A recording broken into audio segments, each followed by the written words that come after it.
औद्योगिक शहर पानीपत अपनी अतीत की तस्वीर को अब नए रंगों से भरना चाहता है। भविष्य का एक ऐसा शहर जहां नगरीय जीवन की बुनियादी सहूलियतें हों, मौजूद न हों, पर्यावरण और जलवायु भी उत्तम हो। इस मकसद को पाने के लिए पानीपत नगर निगम ने 3 साल में 10 लाख पौधे लगाने का रोड मैप तैयार किया। यहाँ आयोजित एक समारोह में RSS उत्तर क्षेत्र के प्रमुख पवन जिंदल ने बतौर मुख्य अतिथि पौधारोपण कर जिला प्रशासन और जनभागीदारी को मिलकर आगे बढ़ने के लिए प्रेरित किया।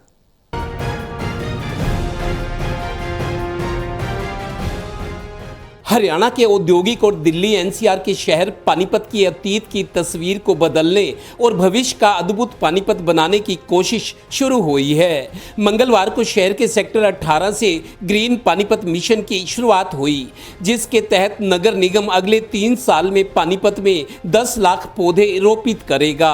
सबसे पहले इस अभियान के लिए प्रेरित करने वाले और यहाँ वहाँ 3 दर्जन नैनो जंगल उगाने वाले उद्यमी नितिन अरोड़ा। अब जब हमने शुरू किया था तभी आप लोगों ने देखा, लोग शुरू करते हैं, पौधा लगाते हैं, उसके बाद भूल जाते हैं पौधा कहाँ गया। सिर्फ हमारे ही संस्था ने ये काम किया कि पौधे को उगा के दिखाया। तो तभी करके आज सरकार को हमारा कंसेप्ट अच्छा लगा। आज सरकार ने हमें न्योता दिया कि हमारे जंगल जो है ना वो आप क्रिएट करो, तो उनका बड़ा सहयोग हुआ है। तो हम सरकार का आपके द्वारा हम धन्यवाद करते हैं, जो हमारा क्लीनिंग में भी बहुत पैसा लग जाता था, और इस चीज़ का मतलब सरकार ने कहा कि आप जंगल बनाओ, जो एक्सपेंस आएगा वो हम देंगे सारा। गौरतलब है कि इस आयोजन के लिए जन भागीदारी का आह्वान भी किया गया। खास मेहमान उत्तर क्षेत्र के RSS प्रमुख पवन जिंदल थे। जिले के डिप्टी कमिश्नर का भी ठोस आश्वासन।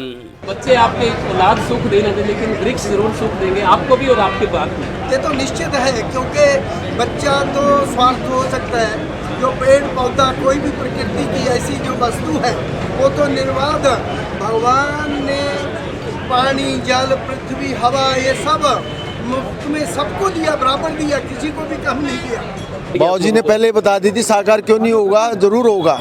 ये इसी बार ही देखेंगे आप, 1 लाख तो इसी बार लगा देंगे, इसी सीजन में लगा देंगे। अच्छा, इसकी मॉनिटरिंग कैसे होगी? देखभाल भी ठीक पनपते रहे? जियो टैगिंग करेंगे, उस जियो टैगिंग से पता चलता रहेगा हमारा। गौरतलब है कि मंच से बीजेपी के जिलाध्यक्ष, मेयर और खुद नगर निगम कमिश्नर डॉक्टर पंकज ने इस संकल्प को पूरा करने का जज्बा दिखाया।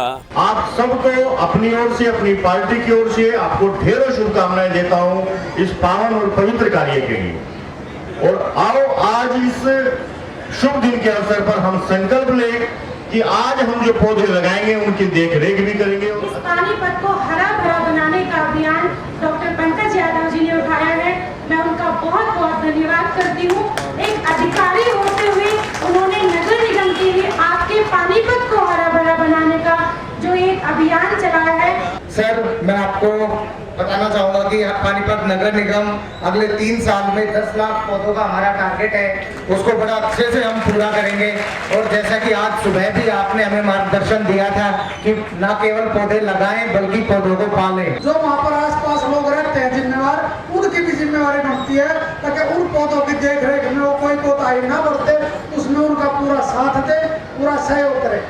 इस आयोजन की सबसे खूबसूरत तस्वीर NGO चलाने वाली सुधा झा की थी, जो पौधरोपण वाली जगह से यहाँ वहाँ बिखरी पड़ी प्लास्टिक की पन्नियों को उठा रही थी। वाह, काम बोलता है। मेरा सवाल अद्भुत है, ये क्या कर रहे हैं आप? सर, आज हम पौधारोपण कर रहे हैं, लेकिन पौधा हमारा तभी बचेगा जब मिट्टी में जान बचेगी। और ये प्लास्टिक 450 साल तक भी ख़त्म नहीं होता है, हमारी पीढ़ी दर पीढ़ी ख़त्म हो जाएगी। तो सबसे ज़रूरी है पहले प्लास्टिक को इस मिट्टी से हटाना। और सभी से यही रिक्वेस्ट है, तो इस तरह से प्लास्टिक फेंके भी नहीं और प्लास्टिक का कम से कम यूज करें, तभी हमारे ये पौधारोपण सक्सेसफुल। गौरतलब है कि ग्रीन पानीपत मिशन में शहर की कई संस्थाएं भी अपना सहयोग देंगी। यानी पानीपत की तस्वीर और पर्यावरण बचाने की पहल और संस्तुति दांव पर है। कभी गंदगी और जाम के लिए जाना जाने वाला औद्योगिक शहर पानीपत आज अंगड़ाई ले रहा है। अब सफाई भी हो रही है और आज ग्रीन पानीपत मिशन की शुरुआत हुई है, जिसके तहत 1 महीने में 1 लाख और 3 साल में 10 लाख पौधे लगाए जाने हैं। मिशन बहुत अच्छा है, लोग सहयोग करें। मुझे याद आता है कि विधानसभा चुनाव से पहले एक राजनीतिक रैली में मंच से नेता लोग कह रहे थे कि विकसित भारत बनाएंगे। वहाँ खड़े 2 उच्च शिक्षित युवाओं ने एक प्रतिक्रिया की। टोटल न्यूज़ ने उनका इंटरव्यू किया था। उन्होंने कहा विकसित भारत तो होना चाहिए, पहले हमारा नगर निगम नाले नालियाँ तो साफ करवाए। सहयोगी श्रीनिवास के साथ Devendra Kathoria, total news, Panipat bureau.